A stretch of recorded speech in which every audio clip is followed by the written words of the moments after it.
ഇത് ഫസ്റ്റില് പറഞ്ഞിന് ചില ആൾക്കാരൊക്കെ ചില ഈ സ്വഹാബികൾ പറഞ്ഞിനി എന്തേനറിയോ, ഈ വഹാബികളുടെ ഹാദിമീങ്ങൾ പറഞ്ഞത്, ഓര് പറഞ്ഞത് ജിഫ്രി തങ്ങൾ പ്രസിഡന്റ് ആയാലേ ഈ കുഴപ്പമൊക്കെ ഉണ്ടായത്. അങ്ങനെ കുറെ പറഞ്ഞ് പരത്തീനി.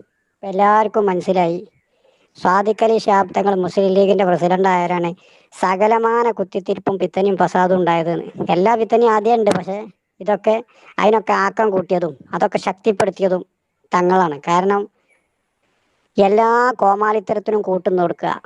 ഈ വഹാബികൾ ലീഗ് കയറി നിരങ്ങുമ്പം സയ്യിദ് അവറുകൾ വേക്കുന്ന വളം വെച്ചു കൊടുക്കുക.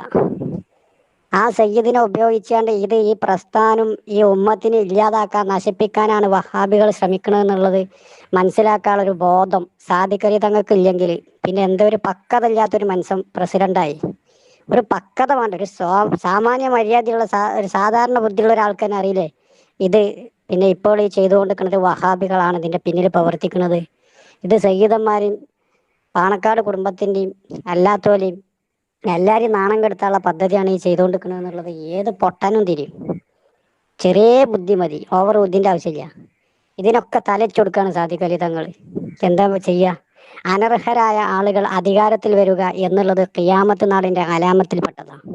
അതുകൊണ്ട് 100% അനർഹനായ ഒരാൾ ലീഗിൻ്റെ പ്രസിഡന്റ് സ്ഥാനത്താണ് വന്ന് കുടുംബം കൊണ്ട് യോഗ്യനാണ്, അർഹനാണ് പറഞ്ഞിട്ട് കാര്യമില്ല.